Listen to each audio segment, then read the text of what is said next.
tarde a todos. Dando continuidade aos nossos estudos de sábado, hoje iremos iniciar o capítulo 8 do Evangelho segundo o Espiritismo, que tem como título Bem-aventurado os aflitos. Dentro deste capítulo, iremos estudar hoje a parábola Deixai vir a mim os pequeninos. Kardec denominou o Evangelho Espírita com o nome de O Evangelho segundo o Espiritismo. Isso quer dizer que é segundo a visão espírita e não a visão da igreja ou de qualquer outra crença, de qualquer outra religião. E o Espiritismo, ele é considerado a terceira revelação. A revelação significa revelar aquilo que está oculto, aquilo que está escondido, levantar o véu ou esclarecer aquilo que ainda não foi esclarecido.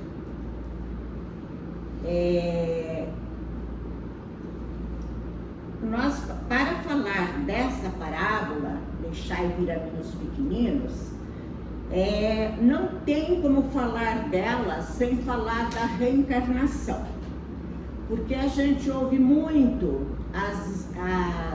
várias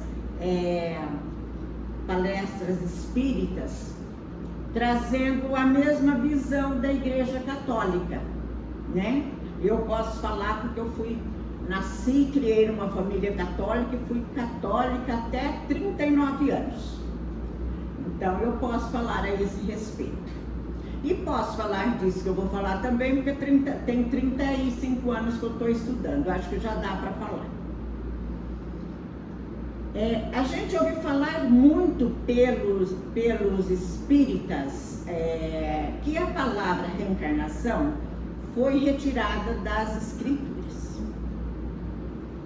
A palavra reencarnação nunca esteve nas escrituras. O que na verdade estava no Evangelho, tanto no Novo quanto no Velho, é a crença na reencarnação. As referências, né? Referências feitas à reencarnação. Mas escrito lá, tudo assim, não. A gente tem que entender nas entrelinhas. E tem várias passagens do Evangelho do Novo Testamento que fala a respeito, né? Herodes, quando ouviu falar de Jesus pela primeira vez, ele pergunta aos seus soldados, a todos aqueles que se encontram ali, se existe alguma possibilidade de Jesus ser Elias. Elias tinha morrido há muito tempo antes de Jesus. Então, do que Herodes está falando? Ele está falando da reencarnação.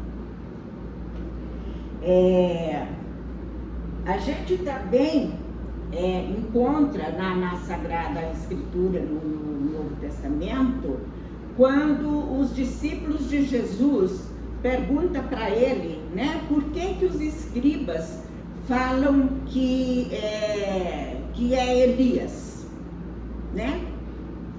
Aí, que Jesus é Elias, né? E aí Jesus responde: Elias já veio e vocês não o reconheceram, se referindo a João. Então está ali claro que ele está falando da reencarnação. Não está escrito lá rei da reencarnação, mas está claro que ele está falando da reencarnação. Tem também uma outra passagem muito conhecida, que o pessoal utiliza bastante essa passagem para explicar, a respeito da passagem de Jesus com o doutor das leis. Que então ele diz que ele pergunta para Jesus. Eu não falei o nome porque agora nesse momento me deu um branco, eu não lembrei o nome dele. Isso, Nicodemos. Então, pergunta para ele se precisa nascer de novo para alcançar o céu. E ele responde: até tu, Nicodemos, que é o doutor das leis, quer dizer que nem ele sabe disso. Faz favor, pega a minha bolsa e desliga no telefone. Eu nunca trago, quando trago deixo ligado. Tá? Então, é isso que é bom a gente esclarecer, porque a gente ouve muita coisa, tanto dentro do espiritismo, como dentro de todas as outras crenças, que não corresponde com a verdade. Dizer que foi retirada a palavra reencarnação das escrituras não é verdade, tá? Então aí nós vemos que a escritura, ela foi modificada durante muitas vezes, em cada concílio que tinha, era uma modificação que realizava, né? E Justiniano, em 556, houve uma revisão também no Evangelho, e aí ele proibiu que se utilizasse a crença na reencarnação, e não que fosse retirada a palavra, porque não existia a palavra na Bíblia, certo? E São Jerônimo, vocês prestem bem atenção, em 1592, tem menos de 1000 anos, ele reformulou todo o Novo Testamento. E se vocês querem confirmar isso que eu estou falando, né, que a Dulce não está tirando da cabeça dela, vocês leiam o livro Cristianismo e Espiritismo, o Espiritismo e Cristianismo de Leon Denis, certo? Então não dava para a gente falar a respeito dessa parábola, da forma que João apóstolo vem nos trazer informação, sem explicar todos esses detalhes para vocês. Porque a gente ouve muito, todas as vezes que fala a respeito dessa parábola, se referir como se Jesus estivesse se referindo às crianças encarnadas. E não é. Então vamos à parábola. Disse Jesus: bem-aventurados puros de coração, porque eles verão a Deus. Mateus capítulo 5, versículo 8. Então lhe apresentaram os meninos para que o tocassem, mas os discípulos ameaçavam não permitir. Jesus, vendo o comportamento dos discípulos, interferiu e disse: deixai vir a mim os pequeninos, não os impeçais, porque o reino de Deus é daqueles que com eles se assemelham. Ele não disse que é das crianças, ele diz que é daqueles que depois ele vai explicar que precisa ter um coração puro.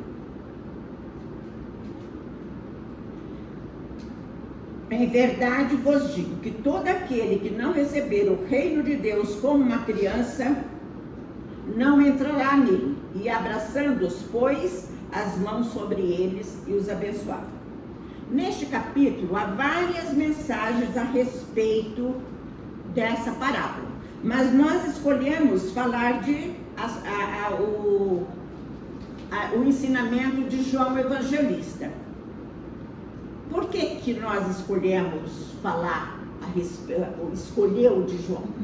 Porque João foi um discípulo que acompanhou Jesus durante todo o tempo. Inclusive, na crucificação, João foi o único discípulo que ficou ali até seu último minuto, nos seus pés. E depois disso, Jesus ainda disse para João, apresentando a sua mãe: João, eis aqui tua mãe. Filho, eis aqui tua mãe. Mãe, eis aqui teu filho. E a partir disso, João levou Maria para morar com ele e cuidou dela pela vida inteira.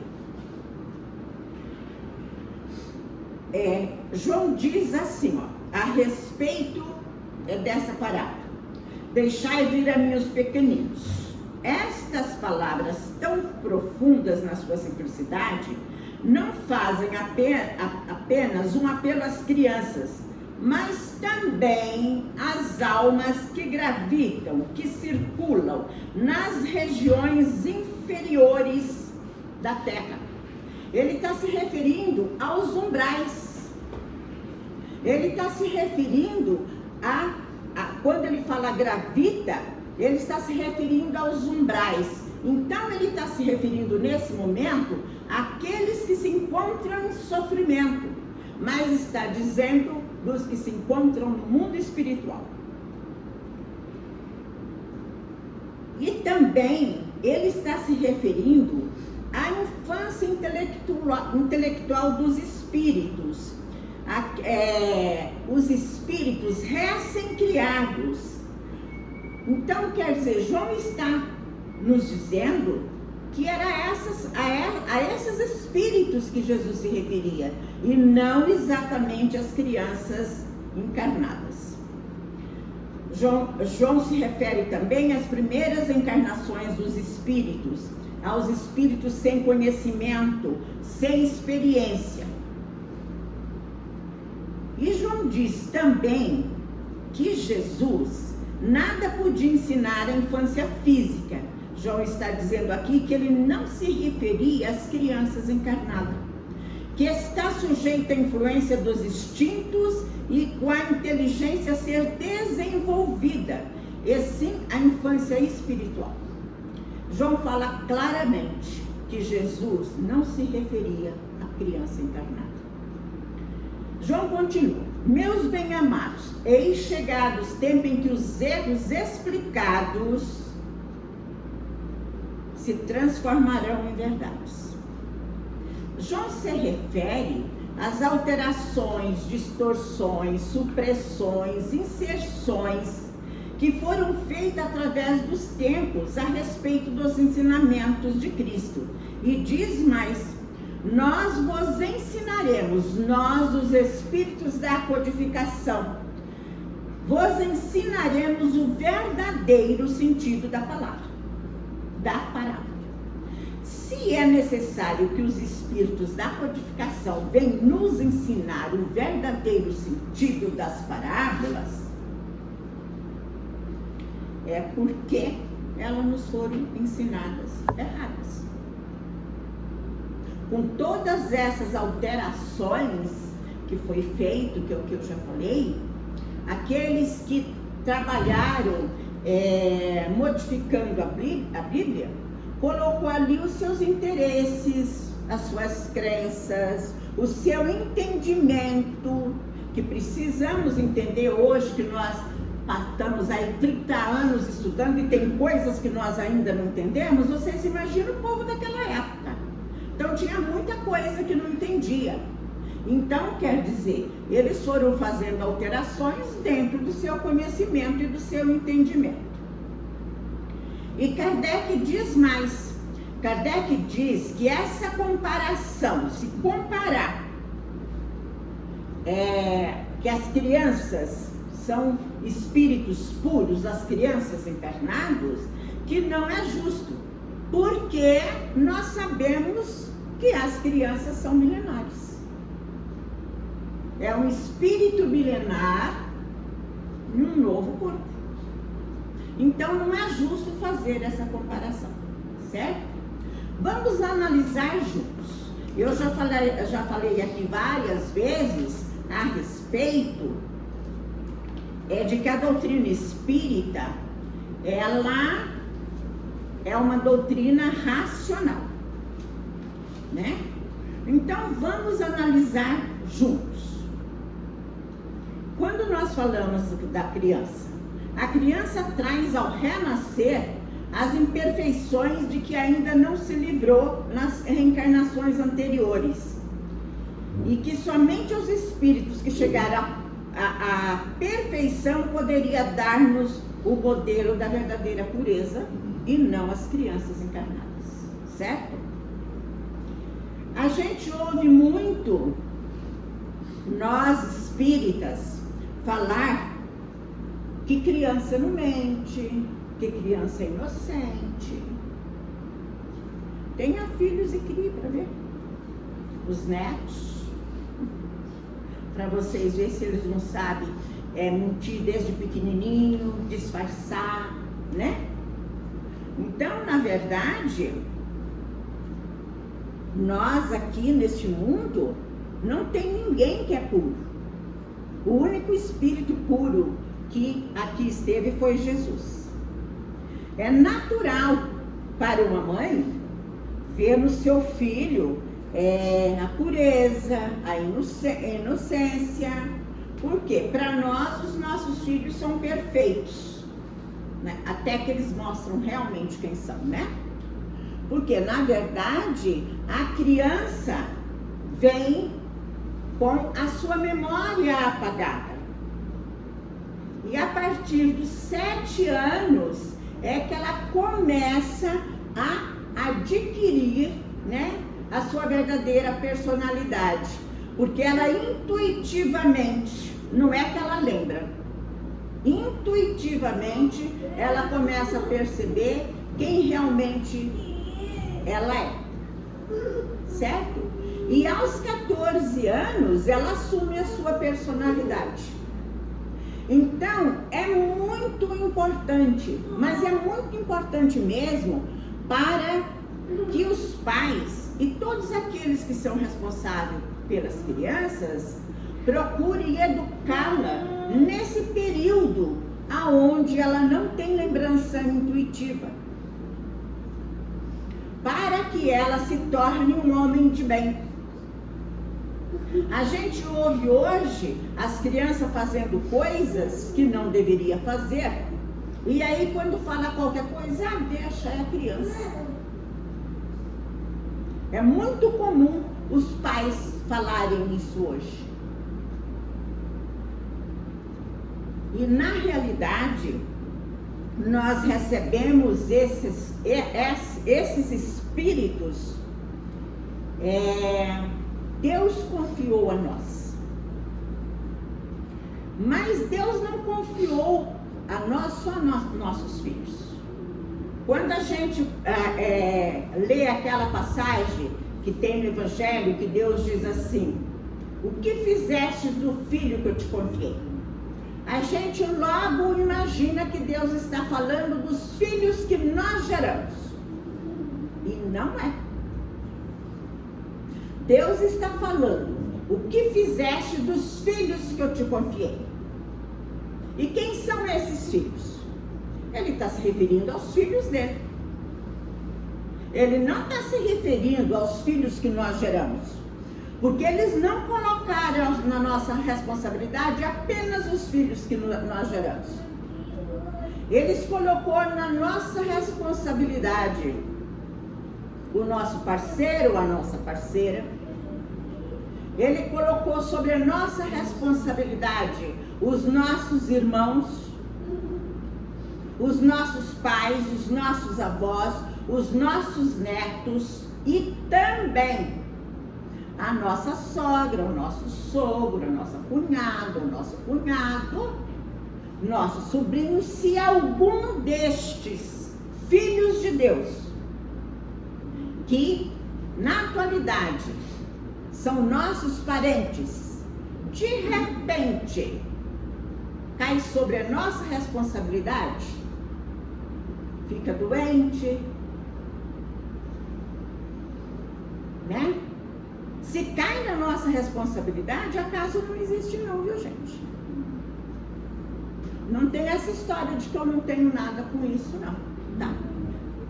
Se por acaso, entre aspas, caiu na nossa responsabilidade, a partir do momento que nossos pais, nossos avós não dão conta mais de se cuidar, ou temos filhos já formados, adultos, que não dão conta de se cuidar, ou temos um irmão na mesma condição, é desses filhos que Deus está falando. E nós temos que devolvê-los melhores do que quando assumimos eles.